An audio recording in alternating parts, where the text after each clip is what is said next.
Now my honor and privilege to introduce our first speaker, and he will be our only main speaker today. And there are a few inspiring things I'd like to point out in this introduction. Number one is that it's his 10th and final project in our booklet. He's done 9 speeches already. This is his 10th. MuruganSpeech10 is presenting from the manual, the 10th speech, and it's called Inspire Your Audience. And as you heard Evelyn say, this is a longer speech, 8 to 10 minutes. And an inspirational speech, as you probably can gather, it motivates the audience to improve personally, emotionally, professionally, or spiritually. It relies heavily on emotional appeal, and it will bring the audience together in a mood of fellowship, shared desire, and it builds the audience's enthusiasm. And then it proposes a change or plan and appeals to the audience to adopt this change or plan. Another inspiring thing, Murugan is delivering this speech without much of any formal preparation. He stepped in at the last moment, so that's very inspiring to me. And it's my honor at this moment to ask Murugan to come up and deliver his speech entitled Inspire Within. Murugan.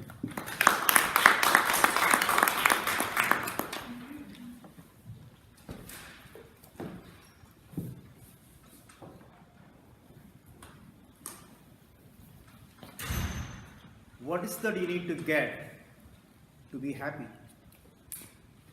Anybody think of anything that you can get that so you will be happy? There is nothing you can get in this world that makes you happy. Because whatever you can get, that can be ungodly. It was said by our last year speaker, Sri Kumar Rao. That was his theme. There is nothing you can get that make you happy. So his book was Happiness at Work. Who have attended the speech probably know that. There's nothing that you can get which will make you happy. Mr. Toastmaster, distinguished guests, fellow members, as Andy was reading, today is my 10th speech. And I didn't have any preparation to do this until an hour ago. I saw that no speakers today. I thought I would do this. So since it is not well prepared, it's not going to be any of declamatory style. It's going to be free flow. One thing, I was reading the book, What is the 10th Speech? When you need to deliver it. It said you need to pick an occasion to deliver the speech. I was thinking, what will be the occasion to give a speech, inspiring speech? I know that we are not getting many members nowadays. We are running about 10 people or 7 or 8 members. I wanted to do this speech in previous occasion that I was thinking maybe I will do it at a bigger audience so that I can inspire more. And I was thinking, do we need to inspire a big group of people? Is it okay if I just inspire one person? I was thinking about that. Anyway, finally I decided, okay, let me do this today. Maybe I want to pick somebody in this room and try to inspire. I was thinking about Jesse. If it's okay with you, Jesse, can I pick on you today? So, of course. As you know, Mr. Deanda, he's very powerful in this. Not powerful, very influential, a very talented person in this department.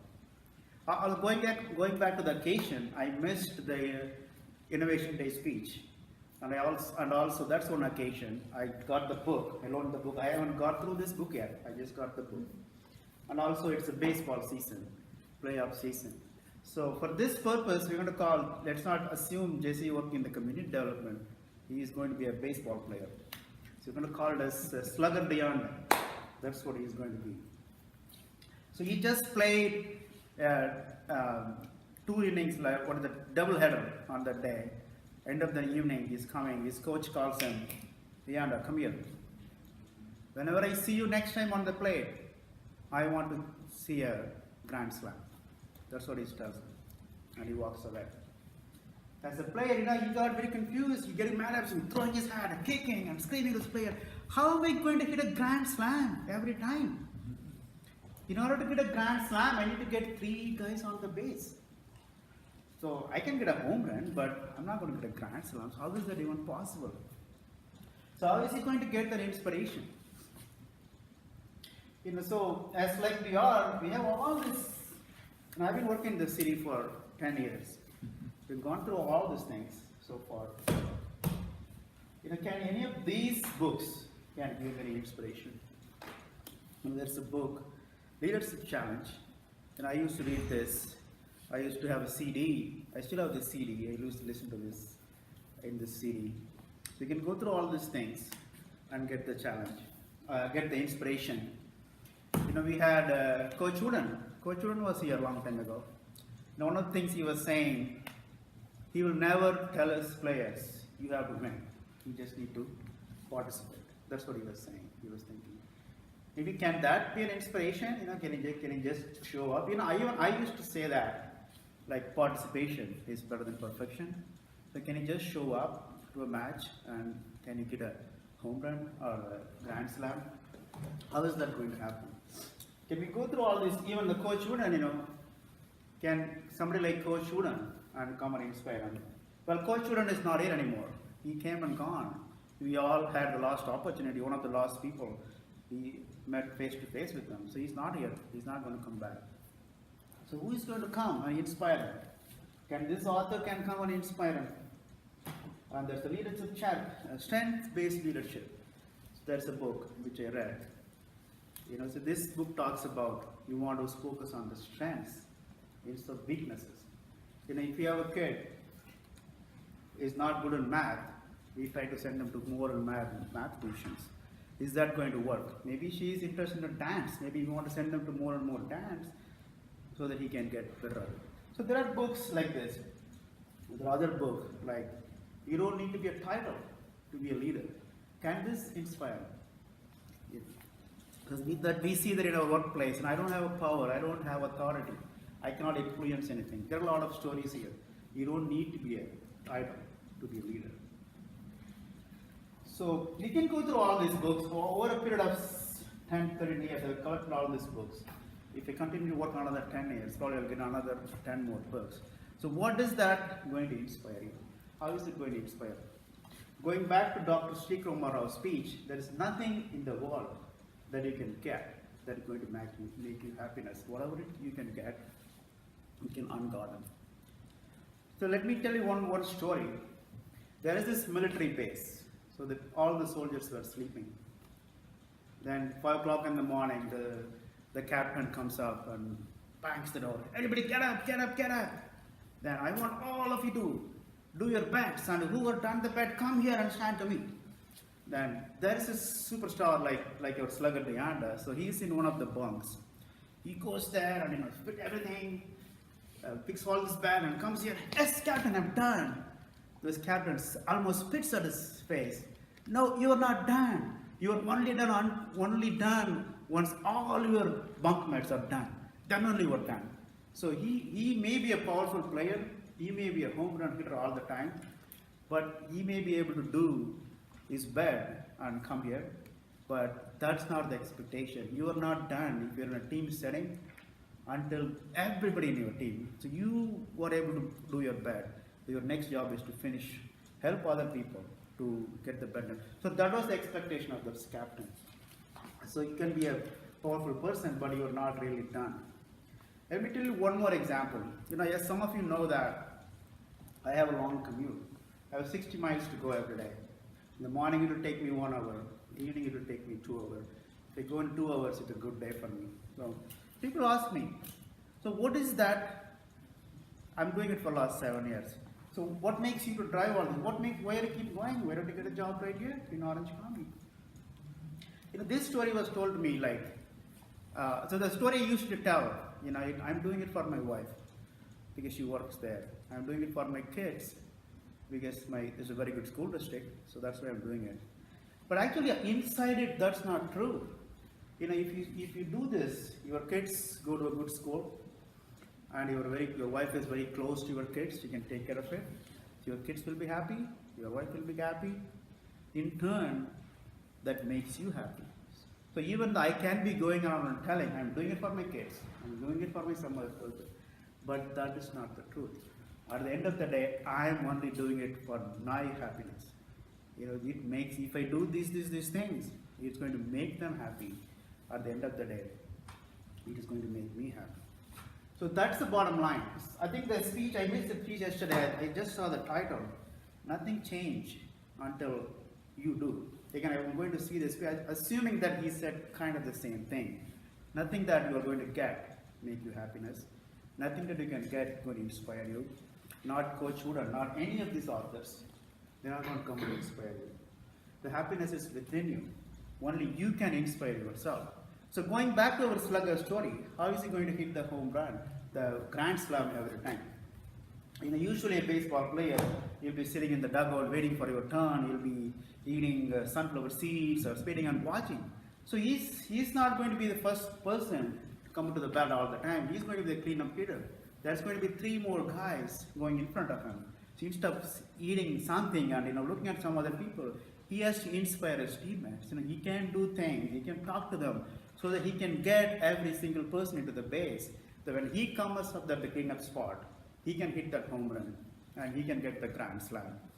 And also the coach didn't say that every time you come to the field, you need to hit the home run. He said, you need to hit the grand slam. He said, every time you come to the bat, I want to see a home run. As the leaders of the organization, it is not that you don't need to hit the grand slam all the time. You have a team, you can inspire your team and you can have them hit the grand slam. So my point is, it is possible. Every time you come to the bat, you can get a grand slam. So the inspiration or the motivation is not going to come from anywhere. It's going to come within you.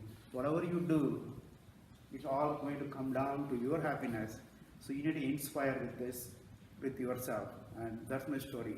Hope that gets you, Mr. Toastmaster.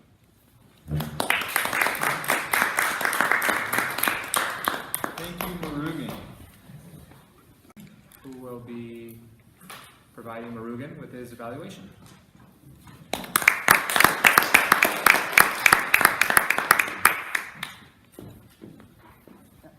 Thank you, General Evaluator and fellow Toastmaster, and welcome the guests.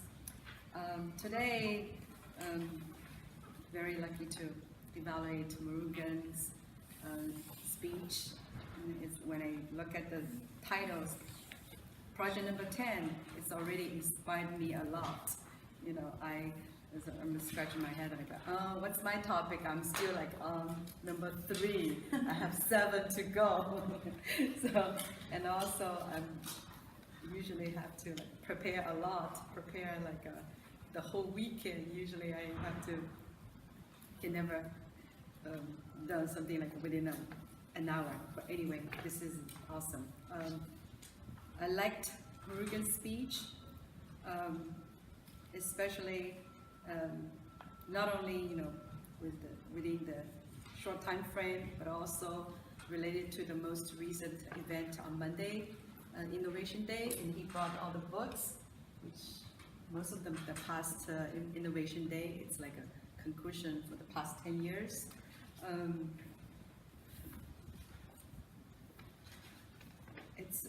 Was this speech topic relevant to the occasion selected? I would say yes, definitely. Did the speaker understand and express the feeling and the needs of the audience? Definitely. Just with the opening phrase inspired me. And he uses very good examples. I can follow his storyline. Although it's very casual, very pretty fast. Start with introducing all those books, and then gives the example of the baseball, as well as the personal story, such as driving long distance, far away from home for so many years. Shows the loves and the passion for the work, and the loves for the family, daughter, and his wife. Did the speaker effectively use story and the quotes to help convey his message? I feel it. Excellent. Did the speaker use the body language, enhance his or her the messages? Definitely at the beginning, he's like I remember he's like doing some kind of baseball kung fu type of thing. Yeah. But if I noticed the pace could be a little bit slower, or maybe wait for a few seconds to see the audience feeling, reaction, emotion. That would be the best result. That's what I feel. So overall, his speech is very good. I like the flow and tone is very natural, like talking to a friend, and the pace. Overall, excellent. Thank you.